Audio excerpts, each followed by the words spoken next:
Jadi memang dinarasikan di banyak media bahwa sekarang islamisasi itu gencar terjadi di mana-mana gitu. Jadi ada islamisasi berhasil terjadi di Australia, terjadi di negara-negara barat, di Eropa, di Amerika Serikat dan sebagainya.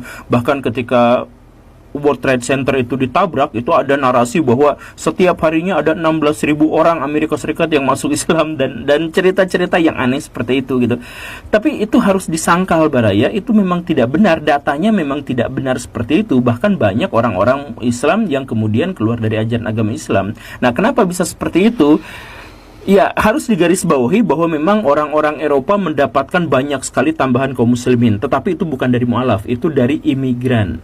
Katakanlah misalkan di Belanda, di Amsterdamnya itu ada sampai 10-15% kaum muslimin, ada iya memang, tapi itu dari imigran gitu ya. Kemudian di Prancis itu ada sekitar 10% kaum muslimin, yaitu imigran kebanyakannya, bukan gelombang mu'alaf besar-besaran berbondong-bondong, berduyun-duyun masuk Islam dan sebagainya. Coba kita runut dari hal yang sangat sederhana.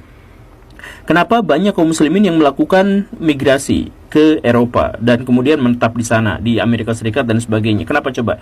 Karena negara-negara Timur Tengah, negara Islam umumnya adalah negara yang penuh dengan konflik, penuh dengan ketidakjujuran, penuh dengan ketidakbenaran dalam pemerintahan. Kan begitu. Kita mulai dari yang paling mencolok, yaitu perang. Timur Tengah itu kaya akan peperangan. Iran versus Irak pernah terjadi, Irak versus Kuwait pernah terjadi, Arab Saudi ribut sama Iran pernah terjadi, Arab Saudi ribut sama Qatar pernah terjadi, Mesir berantem antara rakyat dengan pemerintahnya, Libya berantem antara rakyat dengan pemerintahnya, kemudian Israel Palestina kita tidak bisa lupakan, kemudian di Yaman kemarin ada bentrokan, Hizbullah ngelawan Lebanon itu pernah terjadi. Jadi ada banyak kekerasan, ada banyak perang di negara-negara yang mayoritas muslim, dan orang-orang yang ada di sana wajar kalau mereka misalkan melarikan diri ke negara-negara Eropa yang subur, yang makmur, yang perekonomiannya bagus, yang pejabat-pejabatnya jujur. Kita harus akui itu. Mereka pindah ke sebuah negara yang besar, yang maju,